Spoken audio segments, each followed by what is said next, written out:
Noah hadn't left his apartment in 3 days. The walls felt like they were closing in. The blinds stayed shut. His phone was on, but silent. The fridge hummed louder than it should have. He kept trying to decide what to do next. Should he go for a walk? Call someone? Cook something? But everything felt pointless. Even brushing his teeth felt like an argument he had to win against himself. He wasn't grieving one specific thing. It was everything. His job was hanging by a thread. His long-distance relationship had just ended. His savings were bleeding out, and he couldn't remember the last time he laughed without faking it. Time moved strangely when you were this sad. It didn't feel like hours or minutes. It felt like a looping ache. Every time he tried to distract himself, it felt shallow, meaningless. He had Netflix, TikTok, a dozen games downloaded, but they all felt like eating air. He would lie in bed, phone on his chest, scrolling through other people's joy and wondering how they did it. How were they so awake? He hated how empty he felt. But worse, he hated himself for feeling it. Then on the fourth day, someone knocked. It was his uncle, Uncle Rick, the guy who'd once built a furniture business from scratch and gave Noah his first toolbox. He had a weathered smile, a voice like gravel and warm honey, and a way of showing up uninvited without ever feeling intrusive. Rick didn't ask many questions, just looked at Noah's face for a moment, then walked into the kitchen like he belonged there. He poured a glass of water, pulled out 2 chairs, and sat across from his nephew. "You know," Rick said slowly, "you remind me of 2 men I once saw fall into a mud pit." Noah blinked. "What?" Rick leaned back. "Let me tell you a story." The tale of the 2 men. There was a road that ran through a thick stretch of woods. Every now and then, after a storm, the rain would collect in a low spot, turning it into a nasty patch of mud.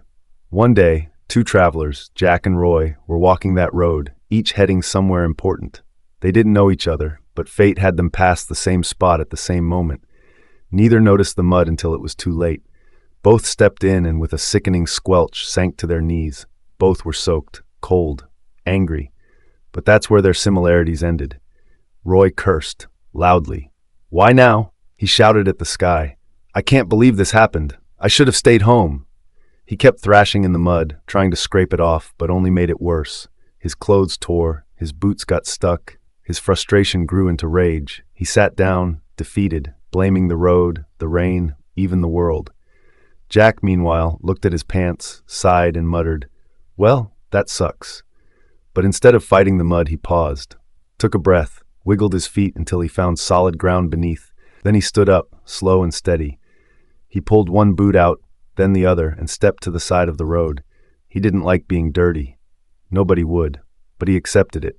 He rinsed off in a nearby stream, took off his soaked shirt, and kept walking, muddy but moving. Later that day, Jack found a small shop, bought a clean set of clothes, and even smiled at the shopkeeper. Not because everything was fine, but because he had decided not to stay in the pit. Roy, on the other hand, was still sitting there, covered in twice as much mud, furious at everything. Rick paused. "So, which one are you?" Noah rubbed his eyes. "I feel like Roy." Rick smiled gently. "You know what's funny? The mud didn't care who they were. It didn't go easier on Jack because he was stronger. It didn't cling harder to Roy because he was weaker. The mud treated them both the same." Noah said nothing. Rick continued. "The difference wasn't how bad the mud was. It was how fast they accepted they were in it." Noah sat still, chewing on the story. For the first time in days, he spoke with clarity. "So, being strong doesn't mean you feel less sadness." Rick shook his head. "Nope. Strength isn't immunity. It's acceptance. Real strength is saying, yep, I'm sad. Yep, this sucks. But now what?" Noah looked down. "But when I feel like this, it's not even that I don't want to try. I just don't know how. Everything feels too heavy." Rick nodded. "Because sadness isn't passive. It's sticky. It clings. That's why doing anything feels harder. The longer you stay down, the more you think that's where you belong. That's the trap." "And the difference?" Noah asked. Jack chose action, not because he felt ready, but because doing something, anything, was better than stewing in blame.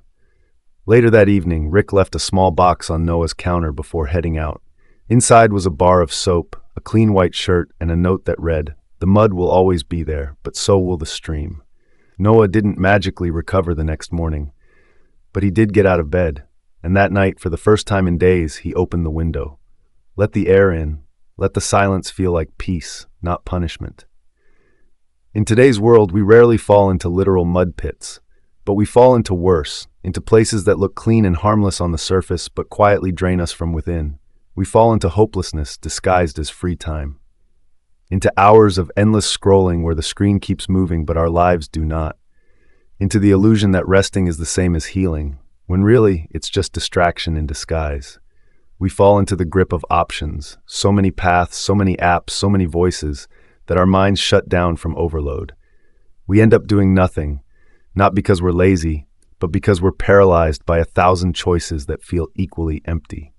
We fall into the ache of meaninglessness, into the soft trap of comparing ourselves to people who seem endlessly energized, endlessly productive, endlessly happy, into the echo chamber of our own minds, where every silence feels like judgment and every pause feels like proof that we're falling behind. We fall into quiet self-hatred, the kind that doesn't scream but whispers, "You should be doing more." The kind that turns a lazy morning into a moral failure. The kind that makes sadness feel like a personal defect, like you're broken for needing time to heal. We fall into the belief that rest is weakness, and that if we're not getting better, we must be getting worse. And most of all, we fall into the most dangerous myth of all, the myth that other people are stronger because they don't seem to feel what we feel. That maybe the reason they're succeeding is because they're wired differently, built better, immune to the heaviness we carry. That their calm means they never suffer. That their smiles mean they never ache. But strength isn't about feeling less pain. It's not about being numb, unaffected, or untouched. Strength is about how we respond to pain. Whether we choose to sit in it, letting it define us, replaying it like a sad song on loop, or whether we choose to move. To stand up, even if we're still crying, even if we're not ready, even if the mud clings and the path forward is unclear. You don't need a perfect plan. You don't need a life overhaul or a miracle moment. You don't need to prove anything to anyone. You just need to take one small, honest step out of the mud. Even if your knees are shaking, even if you don't know where you're going, even if the world around you keeps shouting, "Not enough." Because strength is not a genetic gift. It's not something you're born with or without. It's a decision. And if all you do today is rise, just an inch, just a breath, you've already broken the cycle. You've already begun. You're already becoming Jack. I hope you found this story helpful. If you enjoyed today's story, be sure to hit the like button. It might seem like a small thing, but because of how the YouTube algorithm works, videos with more likes tend to get shown to more people. So your like really helps this video reach others who might need it too. And if you find my content valuable, consider subscribing. It really helps more people discover it. Thanks for watching, and I wish you and your family good health and peace. See you in the next story.